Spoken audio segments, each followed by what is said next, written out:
We now start our evening with a chat show with Mr. Savio Mascarenhas.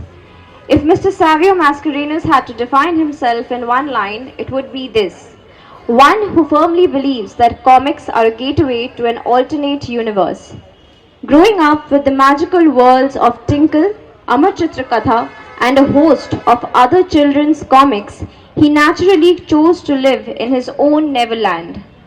For the past 30 years, he has spent most of his time with iconic characters like Shambhu, Supandi, and the legends and lores of Amar Chitra Katha. Occasionally, he steps out of his alternate universe to share his stories with us. At Tinkle, he has brought to life some unforgettable characters, including Mopes and Purr, the detective duo, Janu and Woolly Woo, the good witch and the shy dragon, Super Supandi, a creation born from the Supandi's hyper-imaginative mind, and the adventures of Little Shambhu, based on the childhood tales of the legendary Shikari Shambhu. But above all, his favorite character remains Shikari Shambhu, whom he has been drawing for over 25 years. Let's talk about the man behind these incredible creations. Savio Mascarenhas is not only a master of visual storytelling, but also an accomplished advertising professional holding a postgraduate degree in advertising and public relations from Mumbai University. His journey began in the early 90s when he freelanced with Tinkle Comics. He had the honor of being mentored by none other than Mr. Anand Pai, the visionary founder of Amar Chitra Katha. In 2023, he and the Amar Chitra Katha team proudly presented India at the San Diego Comic-Con, showcasing our legends, lores, and rich history to the world for the very first time. He has also been a prominent face at Comic-Con across India. Not just that, he's a TEDx speaker, inspiring many with his talks on the power of visuals in learning. He visits schools and colleges conducting workshops on the art of making comics. Today, he holds the esteemed position of Group Art Director at Amar Chitra Katha, continuing to bring stories to life that inspire generations. Please join me in welcoming our guest of honor, the one and only Mr. Savio Mascarenhas. May we have a huge round of applause for him, please. To felicitate Mr. Savio, may we please invite Ms. Tulika Majumdar.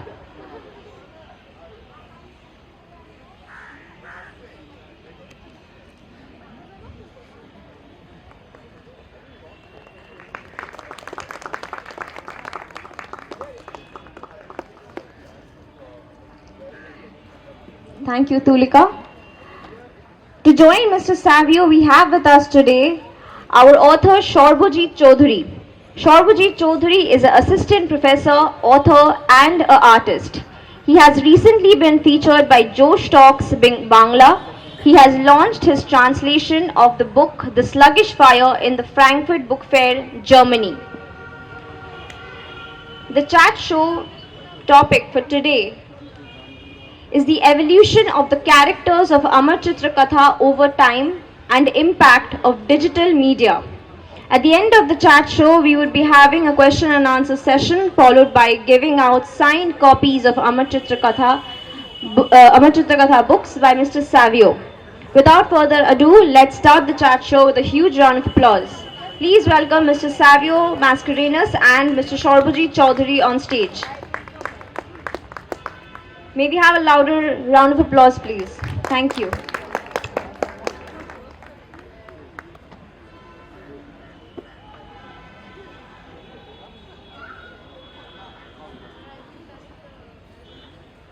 Move into the conversation. Good evening, everyone, and my apologies for coming in late. Sorry about that. For all you Amar Chitra Katha fans, thank you for being here.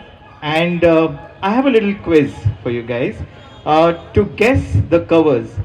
You know, I grew up reading Amar Chitra Katha as a child, and these visuals, the covers, the art, that has stayed forever perpetually embedded in my mind. So what I'm going to show you guys are a few covers, and you have to guess which title is this. Okay? Yeah. Any guesses?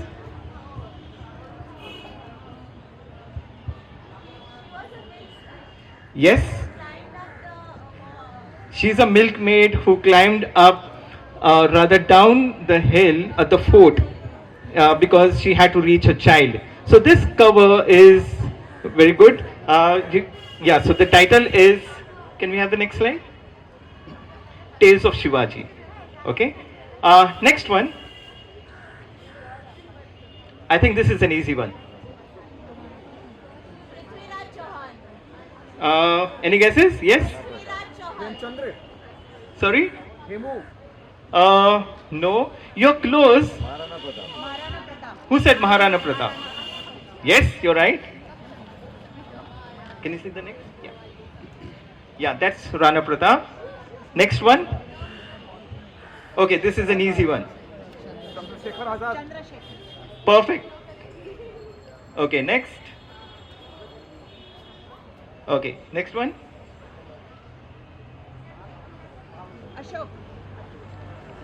Yes, Emperor Ashoka. So, sometimes these visuals, without even knowing the title, you will know what's happening in this scene. You can see the agony on his face, you see the destruction which has happened in the background, and these visuals would actually tell you, yes, this could be the title. Okay, next one. Yeah, next. Okay. Lokmanya Tilak, very good. Next one. This is an easy one. Ajanta, Ellora, okay. Ajanta Caves, I guess. Next slide. This is a very popular one. Everyone should know this.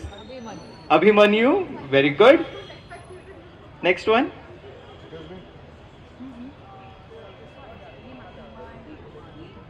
Bhim and Hanuman, very good. Next. V. Savarkar. Yes. Next one. Rani Lakshmibai. Next. Okay. Look at it very carefully. The soldiers, the way they are dressed.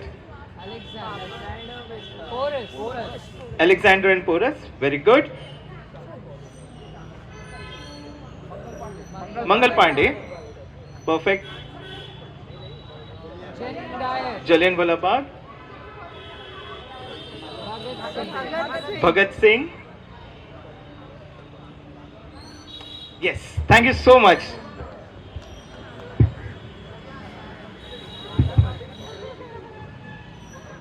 Thank you, Savio sir. This was really an intriguing session.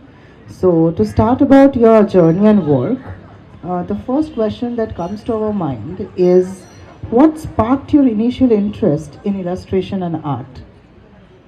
So like I mentioned just some time back, I grew up reading Tinkle and Amar Chitra Katha, as most of you may have, because that was a staple diet for us in the 80s.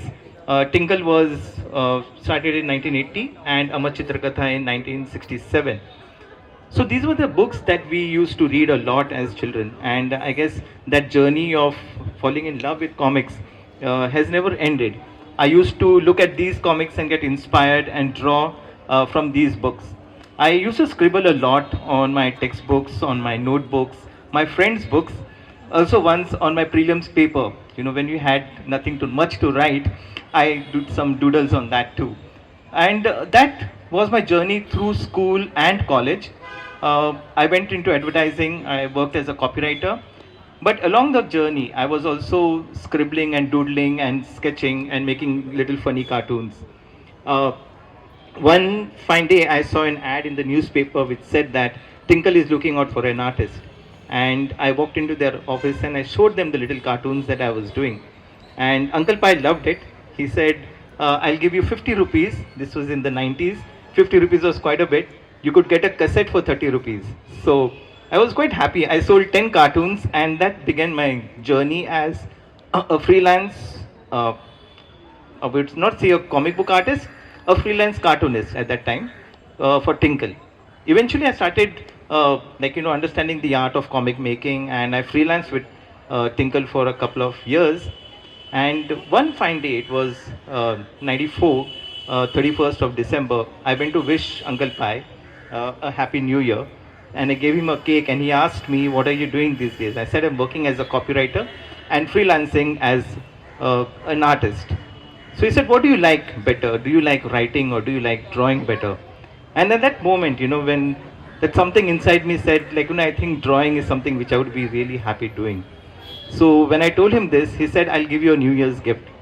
And so my job has been a gift from Uncle Pai. And I guess that journey has never ended. The love for comics has stayed. Indeed, sir. Actually, those who we nurture passion within us, that becomes a way to live our life. Yeah. So moving on, can you share the story behind co-creating characters like Little Shambhu? So it was 97 around that time when I started drawing this character called Shikari Shambhu. Now Shikari Shambhu was created way back in the 80s. I grew up reading Shikari Shambhu, and I was a huge fan of this character, of such a unique character that you never see his eyes, and he wears his solar hat, and he's a forest ranger. He's called Shikari, but he doesn't hunt animals. So I was very fortunate to draw this character in 97. Along that time, when we felt, let's go into the backstory of a character, which is very important. When you have to look at the evolution of a character, you would want a child to be interested and invested in it, and you want to tell a story which goes back into that character's life. So that was a time when we decided, let's do the series called Little Shambhu, which was based on Little Shambhu as a kid. And there were stories which involved again animals. Me and Reena, who is the writer, we are huge animal lovers. So most of our stories for Little Shambhu were revolved around rescuing animals or fighting for animal rights and all of that. Indeed, sir. So the next question is, could you describe your process when conceptualizing a new character or storyline? Okay. So with every character that we draw, I guess the first thing is research, which is very important to understand your character. So I remember doing a character called Moops and Purr. So they were a dog and a cat detective, and they were based in Mumbai. So just to get the sketches of the dog and what are his strengths and weaknesses, you have to actually study. So there was a dog who my writer had this dog, and I had to actually go around the dog and sketch the dog the way he was. A very, I would say, a very rough, tough sort of a dog. He was not a calm dog. He kept on jumping around. So it was quite tough for me to sketch the dog and understand the body language, because in the story, Moops is a very aggressive character. He likes to get into a fight. And Purr, who is partner, he's a cat, and he finds he's a very calm, sensible person. So these two characters, I had to actually study and understand how am I going to depict them in a comic. So for me to create any character today, I guess it starts with the research of understanding the characters and then getting into the character sketches. And this is something where we then zero down on the costume and the location and all the backgrounds and who are the side characters in the story. So the first stage is, of course, with a lot of... What kind of research do you follow? Like what is the first thing that intrigues you in the thing that, okay, this is the character on which I'm going to base the cartoon on? So what first thing that interests you while you start doing these sketches and cartoons? So the first thing about a character is that I should find it interesting. I should fall in love with what I'm doing. When I was given the chance to create a character called Super Supandi, now that was something which was quite challenging because Supandi already existed as a character in Tinkle. But what I wanted to do with this character was give it a different twist, make him a superhero. Again, it's all imagination. He doesn't exist in reality. He exists only in Supandi's mind. So for me, it was that challenge, not like to take a character which has been around for a very long time. And this was somewhere around 2011 when I created Super Supandi. For me, it was like how do I take this character forward? with the same love and dedication that it has been already created and giving it a new twist. So that was one thing which I like to pursue characters which are like, something which would inspire me to do it, and also something that, if I have a good story to tell. So again, with a few characters like Mops and Purr, we did quite a few, like going back to what we both, again, Reena was the writer for this series. It was again about fighting for animal rights. And again, there were topics which are very, very important and very close to us. So we felt a lot for, like, when we were doing the series of Mops and Purr or Little Shambhu, we believed in what we were really, like, talking about. The love for animals or fighting for animal rights. So all of that reflects in the characters that we do, and that is something which I have always like, kept it in my mind, that if I do a character, I should really believe in it first, and I guess only if I do that, then I think I'll be able to give my 100% to it. So, how did you take over Mr. Luis Fernandez and fill in the gap in maintaining the consistency there? And what period was this? Luis Fernandez. There was this character, of course, when Louis had created Shambhu, and it was a huge, what do you call that, a burden, to carry a character forward. So this is Shikari Shambhu, which Louis had created, and Halbe was the artist who was drawing this character. So, with every character, when you want to take it forward, there is this thing about how do I take this forward, because it's a very popular character. And when I first started, when Mr. Pai called me to his cabin, and he asked me that, he told me rather, that you have to draw Shambhu now, because Mr. Halbe, who is the artist, he was quite old by that time, and he wanted to retire. And he told me that, you will have to draw Shambhu. So, for that 1 second, I could not believe my eyes, because this was such a legendary character that I was going to be drawing, and I didn't know how I would do it, because I was very young at that time when this character was given to me. But then I spoke to Mr. Halbe, and he assured me that you will be able to do it, and don't worry, it will, like, it will just work out. So I started like, drawing Shambhu, and I know, I'll tell you very frankly, it's quite a tough task to fill the shoes of something which are legends, like, and I was really scared that I would not do justice to drawing Shambhu. And within a month, when I had done a couple of stories, we got a letter from a child. Now, with comics, you all have fans of who is the writer, who is the artist, and we fall in love with those artists. So this boy was in love with Shambhu, and of course Mr. Halbe, who was the original creator. So when he saw my name, he was very upset, and he wrote a letter to the editor saying, why isn't Mr. Halbe drawing this, and who is this new artist who's drawing it? He was very angry and disappointed that, somebody else is drawing his favorite character. So the editor came to me, and she said, would you want to reply to this child? And I wrote to that boy about what happens in our field. We all, like, we grow up drawing a particular character, we live with that character, but there's a time when we have to give up that character. And so when Mr. Halbe gave it up, it has been on my shoulders to carry it forward. And I'll do my best, I wrote to him, I'll do my best. And I may not be as good as Mr. Halbe is. I don't think I'm still as good as he is. But I will carry the legacy as far as I can. And then tomorrow you'll have another artist who will take forward the character after I retire. So I never got a reply to that letter, but I think it was years later when Facebook came up, I got a friend request from him. He sent me a friend request, and he wrote to me then, like, now I understand what it means, like the characters have to live on. The artists don't really matter. So yeah, so it was a tough job for me to take up what Louis and Mr. Halbe had created. While talking to you, when you were narrating this incident, one question that arose in my mind was that when you filled in Mr. Halbe's shoes, what was in your mind? I think it was a great sense of responsibility that worked within you, but Was it to fill in into his shoes or give your own touch? Yeah, I don't think I would have given my own touch, and it would be fair to say that I would like make Shambhu the way I would want it to be.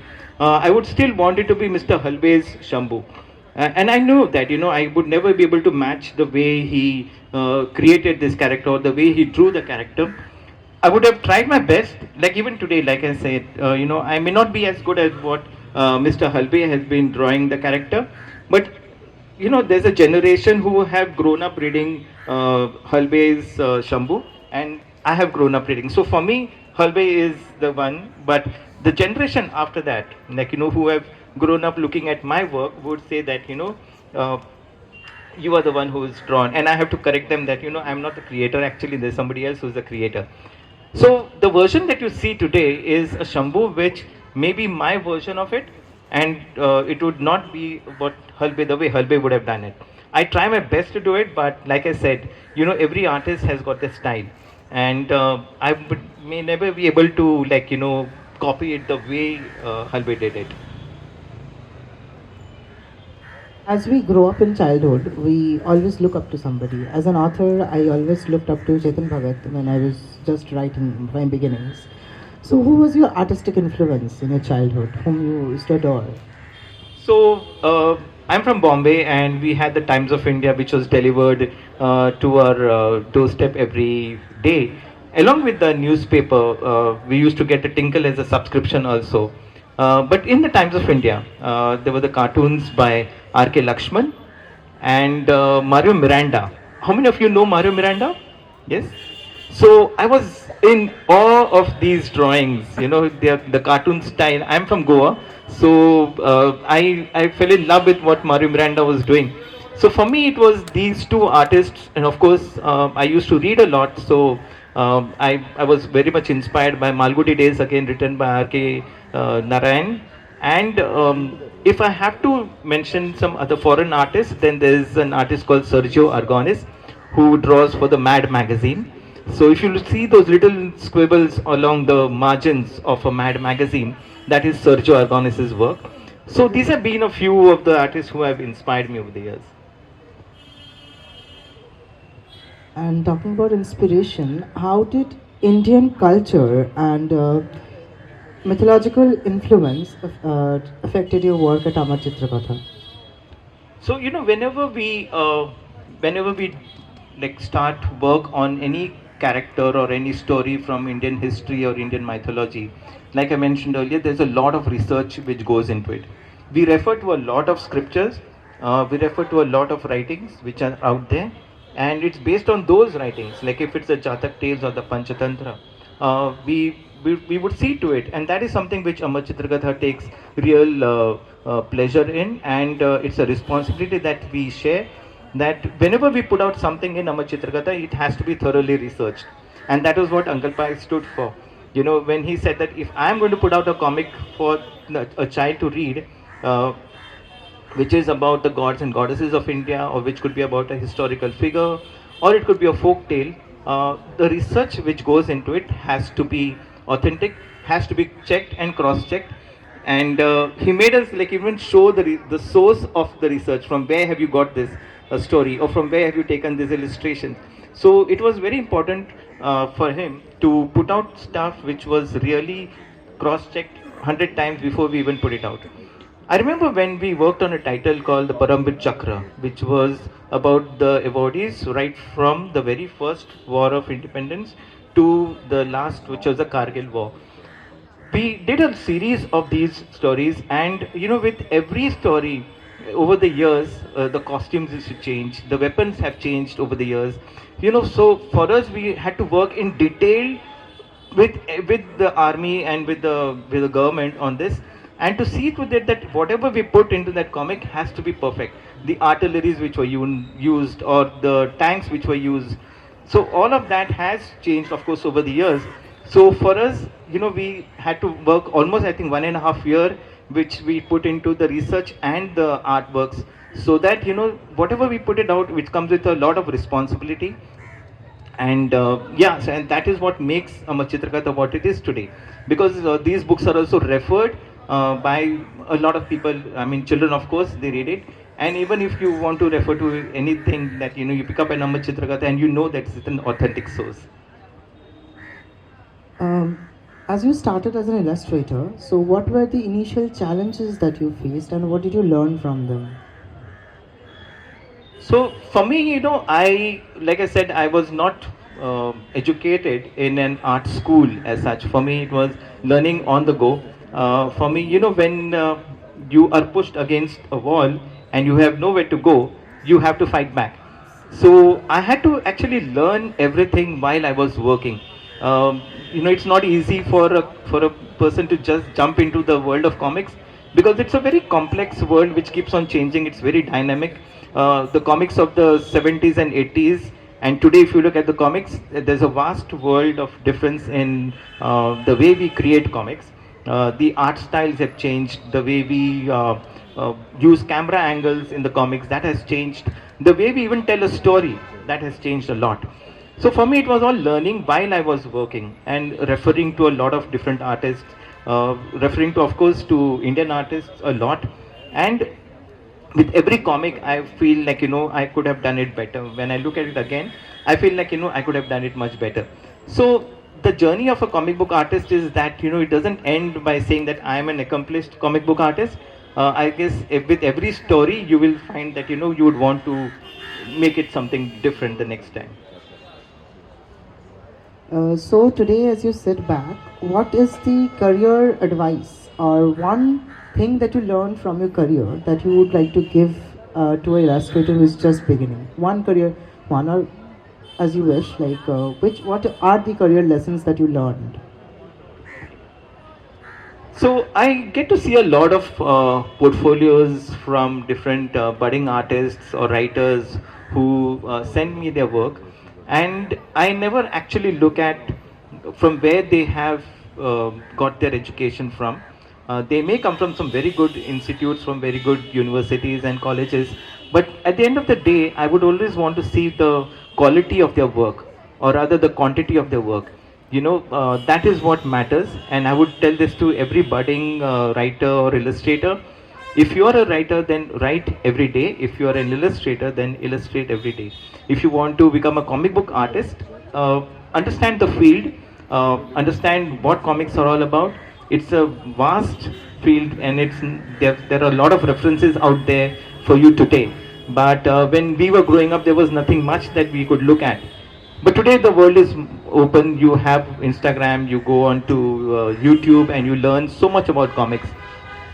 And I would say that sketch every day if you want to be a good artist. Understand anatomy, of course, understand and be a very good observant. Like look at things around you. And this is something I tell children a lot, that if you want to be a good artist or a good writer, keep your eyes wide open. When you are out there, there's anything and anything out there can inspire you to draw or to write. So be as observant as you can, and I guess practice every day. Now talking about the growth and evolution of Amar Chitrakatha, it has been with the ages of technology, right? Now it has to live with AI, in the age of AI almost. So how do you deal with this? Yeah, so this question has come around a lot in the past 1 or 2 months, and where we have this thing about what's going to happen next. We all talk about AI coming into different fields, but I see to it that when there's a human touch, be it writing or be it drawing or even composing music, there has to be a human touch to it. Comics is a very personal, what do you call that, equation that you have. When you create a comic, you're putting a lot more of yourself into it. So as a comic book writer or as a comic book artist, there is a connection between the writer or the artist and the creation. Now that is something which I feel is very important for this industry to go flourish. And I guess even when you pick up a book which when you see the name of the artist over there, you can associate with the artist's work. there are so many of these details which an artist would put into a story or which a writer would put into a story. And I'm sure that is something which the AI cannot. Like, the AI is going to be sourcing around. If I want, say, a sketch of a boy sitting on a tree and with a bowl of chocolates or something in his hand, and there's a dog sitting under the tree and the boy sitting up on the branch. If we put it in AI, you will get a image which may be beautiful, but again, you're going to be missing out on, there is a human touch with everything that is created by an artist. When I would draw a boy, the way I would draw the boy sitting on the tree, the way his, the pose and everything is something which I would have experienced, and I would put that in the art. Or the way the dog is sitting, what type of a dog it is, and the way I would have visualized the dog, that would be my creation. So that is something which I feel is going to be very, very important going ahead. When we create stuff as writers or as artists, the personal touch is important.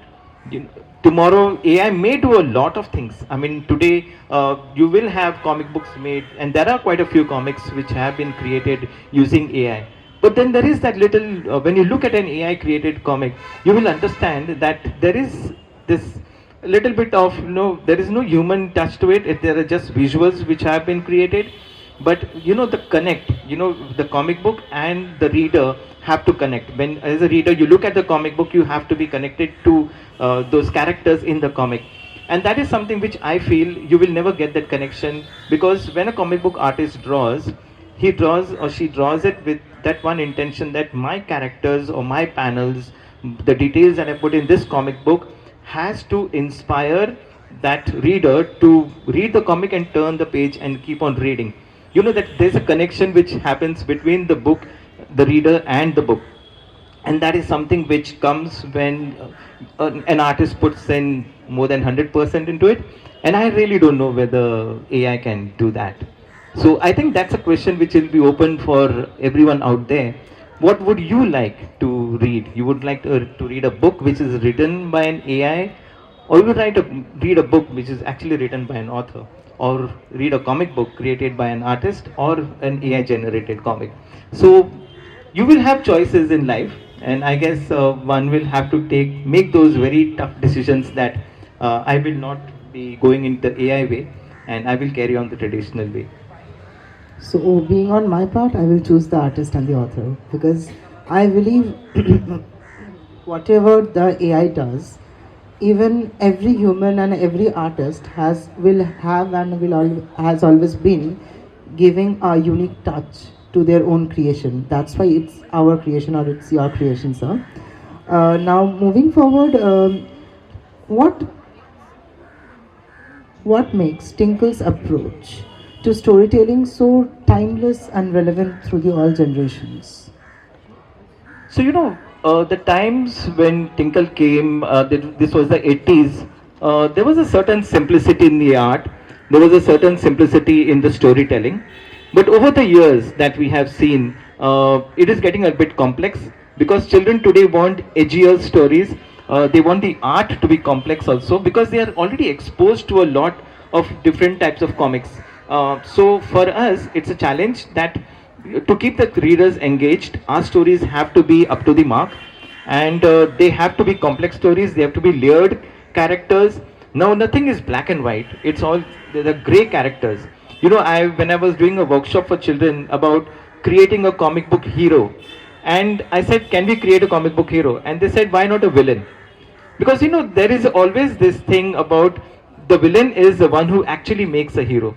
So children today are quite demanding, and that's the reason why for us to stay relevant, we have to be on top of everything, which is in the market today. When you look at the manga comics, or you look at the anime comics which are around, for us it's a challenge to be relevant. I guess we have to be in tune with what's happening out there. Also, and when we write our stories, we see to it that we put in a lot of social issues in the comic. We also, without being very preachy, we do talk about gender equality, or we do talk about depression in children, which are real life problems today. When we were growing up, maybe these were not big problems as such, but today when you look at children and the problems that they face, the there are so many issues, and we try to make a point to address these issues through the comic format. So our stories are very different in that sense, and that's the reason why what that makes Tinkle very special even today, because a reader would find something, or a child would really find something in that comic book for him or for her, and that's one way for us to stay relevant.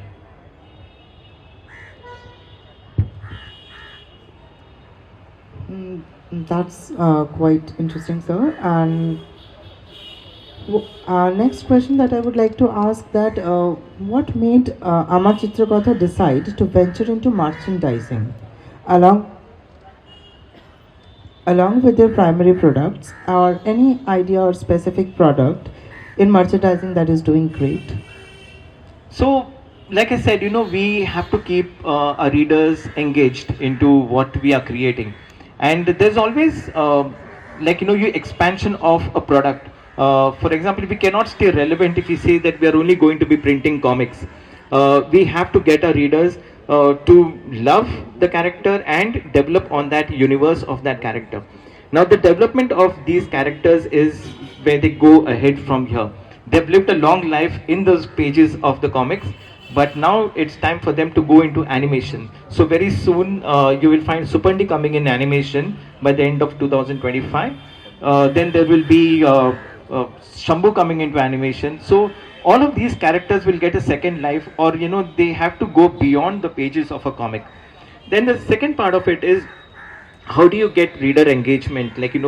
That's when we look at merchandising, which is again a very important tool to actually, our core business is publishing, but to keep the readers engaged and invested in a character, then we go into t-shirts, we go into bobbleheads, we create Supandi bobbleheads, we have Shambhu soft toys, then we have the t-shirts for all of our characters, and that is something which we are expanding the universe for our characters. And very soon, I think next month, I think February 23rd, 25th, we are coming with the Comic Con for the first time in Calcutta, and I hope to see you all there, because you will get to see the universe of these characters, the way they have evolved. We are coming up with a Supandi game, which is a board game, a card game basically. So the challenge is to keep the characters live and kicking, and of course very relevant, and push the universe beyond. Like I said, they cannot just survive in those comic pages, they have to move out of that place. Indeed, it's a great news for us, and for the Amar Chitrakatha fans in general. So hope you all visit. Moving forward, the next question that's quite pops up in my mind, because as an artist we always have our creative process, but when we have our creative process, there are times when we face that there are creative blocks. As an artist, we could not find that particular moment we are going to work on. So what do you do when you face a creative block? I guess when you face a block, you just need to stop, and you cannot push it. Whatever comes to your heart and your mind, and if it doesn't come, I guess it's better to take a break and do something else. And you can always go back to drawing. It's not going to go anywhere. So sometimes the mind needs a rest. Maybe you have an alternate hobby or something like that, and I guess creative blocks are a very common thing. The way I overcome it is, I just take a break from it and focus myself in something else. I would read a book which would inspire me, and maybe do something which is completely different. I like to cook on a weekend, so I do that, which is again like a break for me from drawing. So I really don't draw on weekends, so that I recharge myself for the week that's going to come ahead. Yeah, I think as an artist, that is one of the lessons that I take back when I walk down the stage. How does a typical day in your life as a group art director looks like? Well, today, when I look at the things that I have to handle, that's like a lot more than I started with. Today, I have to look at a large team of artists who work on both the brands. One is Tinkle, which is a monthly magazine. The other is Amar Chitrakatha, which is again the titles that we work for. They go on for months. So for me, it's about managing all of the entire team and also looking at the opportunities of merchandising and collaboration with different animation companies, or also looking into films for that matter. So it's about expansion of the universe. It's about where do I take Amar Chitrakatha and Tinkle ahead. So at this point, it's more of like managing the business, and of course, when I do, I definitely I take out time to draw. And Shambhu is a character which I don't think I'll ever give up. So I do the Shambhu stories when I get the time, and yeah, so that's what keeps me going. Now this interests me to know that how do you prepare a comic strip, like from the first step to the last? So, it all starts with the germ of an idea. And this was something which Uncle Pai started Tinkle with the intention that the children's stories that they send to us, which is written in a prose format and very rough, they may not be elaborate plot lines. But when a story comes to us, we have a team of in-house script writers who would go through the story and then convert that into a comic script. So the comic script is basically putting the story into panel form. So if you look at a comic page, you would have roughly 6 panels on a page with speech bubbles in it, and all of the dialogues which would be thought bubbles, speech bubble, and all of that. So the script writer would then convert that story into a script which would be divided into number of panels and number of pages. So once that script is finalized, it goes to the editor, and the editor would check it and say, oh, it's all good to go for illustrations. So then the script is then sent to the artist. Now, once the artist gets the script gives you in detail about what is in panel 1, panel 2, panel 3, and so forth. So the main thing first, of course, the artist will do is, like I said earlier, character sketches, research, of course, character sketches, and then the pencils. Now, when we all draw digitally, there was a time when we used to draw on paper, but today we are all drawing digitally. So when we draw the first draft of the page, which would be pencils, we would then send those pencils across to the editorial team. They will cross-check it with the script, and once they feel that all the pencils are basically very light drawings, and once they say that it's all okay, they will check it with the script and all of that. And once we do that, it will go to the next step, that is the inking of it. So inking is where the lines are very clear now. We use Photoshop, we use the Wacom, which is a digital pad, or sometimes we use the iPad or Procreate, and the inks are black and white drawings basically. So once these black and white drawings are created, then the next step is coloring it, and simultaneously it's also lettered. All the speech bubbles are put in place, and then finally it goes to the editorial team for proofing it. So the editorial team will now see a version which is colored and lettered, and they will again check it once for grammatical mistakes and all of that, and and then the file is ready to go to the printer. Indeed, sir, this is a very interesting process to know the comics that we read that comes in such a way.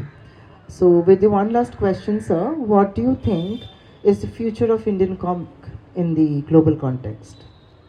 So, it's a very I would say interesting field. Comics is the beginning of anything. If you get into animation, you're doing storyboards, which is very similar to comic books. It's not as detailed though, but a lot of artists today get into comics. In fact, we have got the best of artists who work for us from Kolkata. We have got Arijit Datta Chowdhury, we have got Harsho, we have got there's one more. There are 3 or 4 artists. Avik Kumar Moitra, he is from Calcutta. Then we have Rajiv Das, he is also from Kolkata. So we have a lot of artists who have been working with us for years, and they are very good comic book artists, and so for them it is about like this trade is something which inspires a lot of other people. So looking at Arijit's work, there is a line of artists who would want to draw, like there's one more artist called Chorbak Depta, again he is from Kolkata. So, there's a lot of inspiration out there for anybody who would want to get into the business of comics. And like I said, it's comics is just the beginning of everything. Once a comic book is created, it can go into any sort of a universe. It can go into films, or it can go into animation, it can go into merchandise. So, comics is an interesting medium, and something that I usually also talk to children in colleges when I go to art school or a design school about the like understanding the nuances of creating a comic book. So definitely it's a very good medium to pursue, and of course it has got a future. There are a lot of independent comic book companies in India, or publishing houses, and it has also opened up a new genre of comics which are called graphic novels. So graphic novels again is a like very complex way of telling a story. So today, if you look at what comic books do is they tell you a story which is visually uh, brilliant. You look at the visuals, you understand the story.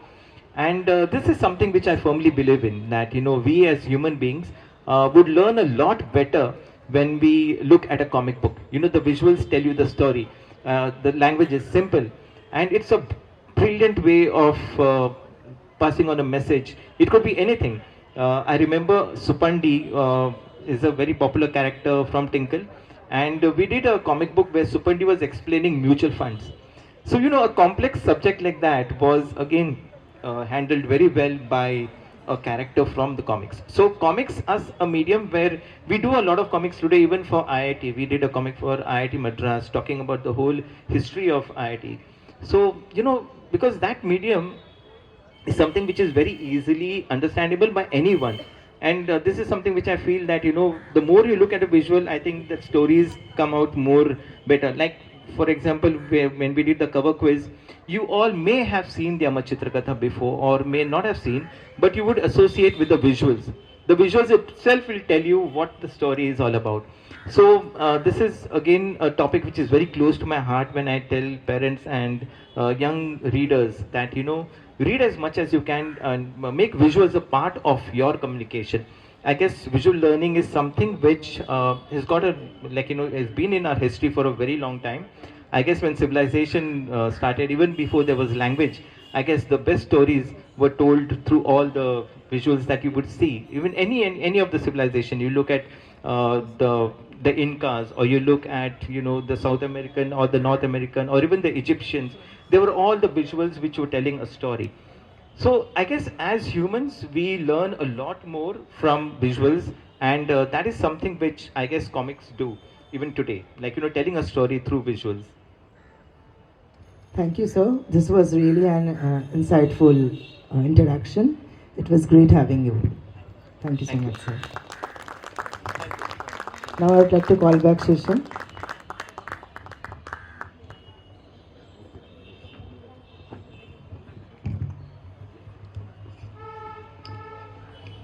Thank you so much, Mr. Savio Mascarenhas and Sarbajit. We will be having an Amar Chitra Katha book signing by Mr. Savio Mascarenhas. Do not miss out on this opportunity, as it may not come twice.